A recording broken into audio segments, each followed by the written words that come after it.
प्रियंका जी, देखिए ये आरोप प्रत्यारोप तो चलता रहेगा। सत्ता पक्ष है कि आपने किया है, आप कहेंगे कि नहीं नहीं आप ये बताएं, लेकिन आपको कोई भी ऐसा पेट्रोल पंप मिला जहां पर लोगों को लौटा दिया गया हो और ये कहा गया हो कि साहब जाइए अब तो पेट्रोल का स्टॉक खत्म हो चुका है, कब आएगा पता नहीं, कोई जानकारी नहीं, कोई एक ऐसा पेट्रोल पंप आपको मिला है?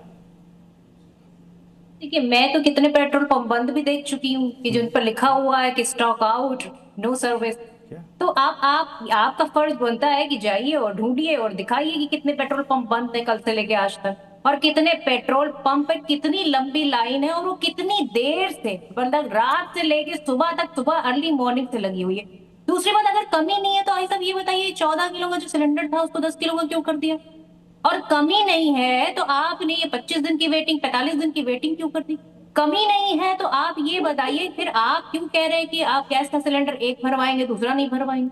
कमी नहीं है तो फिर आप ये बताइए फिर आपने 60 रुपए क्यों बढ़ा दिए थे? कमी नहीं है तो ये बताइए फिर आप संसद में खड़े होकर प्रधानमंत्री जी ये क्यों कह रहे हैं कि कोरोना काल जैसी स्थिति हो सकती? अरे भाई, आप डरा रहे हैं, भ्रम आप पैदा कर रहे हैं, जनता के मन में अविश्वास आप पैदा कर रहे हैं, क्योंकि आपसे ना विदेश नीति संभल रही है, ना अपना देश संभल रहा है। और दूसरी चीज, आप ये बताइए अगर आपके पास सारी गैस तेल सब भरा हुआ है तो ये बताइए फिर आप दे किसको रहे? एक्सपोर्ट कर रहे हैं क्या? एक्सपोर्ट की समीक्षा आपने क्यों नहीं की अभी तक? एक्सपोर्ट पर आपने कोई कैपिंग क्यों नहीं लगाई अभी तक, जब आपको पता है कि तेल और गैस की किल्लत है? और ये बात आप खुद मान रहे हैं बैठ के जफर इस्लाम जी कि नहीं नहीं किल्लत तो है, दिक्कत तो है, मतलब दिक्कत भी है और मारेंगे भी नहीं। प्रियंका जी, चूंकि आपने कहा नहीं नहीं प्रियंका जी चूंकि आपने कहा कि ये सरकार ने डराया है, कोविड जैसे लॉकडाउन की चर्चा करके सरकार ने डराया है। नहीं नहीं, मैं इसका जवाब ले लूंगा, चूंकि बार बार जफर साहब कह रहे हैं कि इसका जवाब मैं दूंगा, लेकिन कुछ तस्वीरें मैं आपको दिखाना चाहता हूं। प्रियंका जी प्लीज, प्रियंका जी कुछ तस्वीरें भी आप देख लीजिए। गैस सिलेंडर जब्त किया गया, ये देखिए, ये मुंडका की तस्वीर है।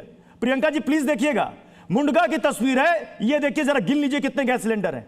अगर ये भरे हुए सिलेंडर जब्त हो रहे हैं तो ये कौन सी कमी है, मुझे बताइए, ये कौन सी कमी है?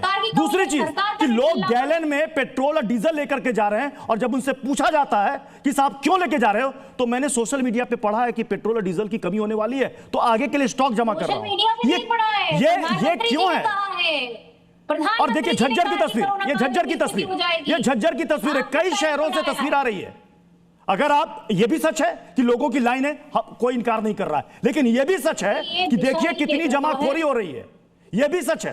तो इस चीज को क्यों नहीं विपक्ष इंगित कर रहा है? इस चीज को क्यों नहीं हाईलाइट कर रहा है? प्रत्युष भाई, मैं थोड़ा जबर साहब कांग्रेस की तरफ से प्रियंका जी को एक मिनट, आपने अभी सवाल कुछ उठाए, प्रियंका जी जरा सुन ले इसका जवाब। मैं बहुत विस्तार से नहीं बट छोटे लफ्जों में बताऊंगा।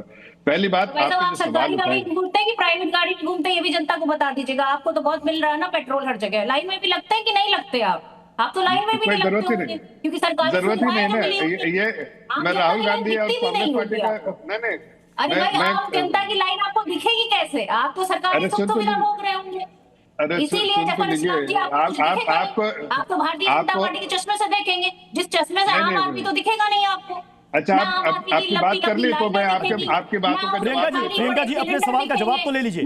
बेतुके बातें करने का कोई नहीं, जरा लॉकडाउन पर जो आपने सवाल किया था उसका जवाब तो ले लीजिए जफर जी। भगवान की रसोई नहीं चलती है ना, आपको हॉस्टल के जो है जो मेस होती है वो चलती हुई दिखेगी, आपको कैसे दिखेगा? ये डिबेट करना चाह रही कि नॉन स्टॉप मोनोलॉग है इनका।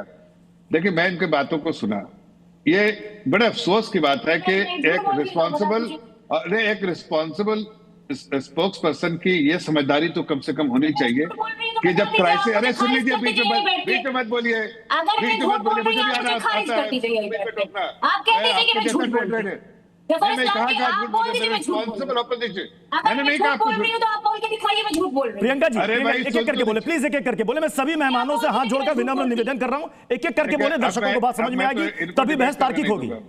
जी, मैं तो इससे इतना कह रहा हूं कि एक रिस्पॉन्सिबल स्पोक्स पर्सन चाहे किसी पार्टी का हो, उसको इतनी समझ तो जरूर होगी कि अगर सरकार of the day, government of the day, उसकी एक रिस्पॉन्सिबिलिटी होती है कि अपने देश की जनता को अगर दुनिया में कोई क्राइसिस हो रही है उसकी जानकारी देना जरूरी है। ये सरकार का फर्ज है। लोग कहते हैं सरकार को बताना चाहिए।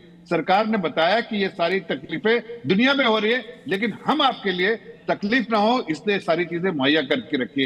ये तो सरकार का फर्ज है। आप क्राइसिस लाइक सिचुएशन क्यों नहीं हो रहा? पुतिन ने भी बोला, पुतिन ने अपने देश के वासियों को बोला ना क्राइसिस लाइक सिचुएशन। आप जरा कल वॉशिंगटन में जो लोगों के स्पीच हुए हैं हेड ऑफ स्टेट्स के, या जो number 2 of the states, number 2 head of state जो है कई कंट्री के थे वॉशिंगटन में, उनकी स्पीच सुनिए। अपने अपने कंट्री के बारे में अपने एक्सपीरियंस बता रहे थे। कैसी बातें करते हैं अपोजिशन के लोग। मेंटल थोड़ा सा मैं इस बहस को आगे बढ़ा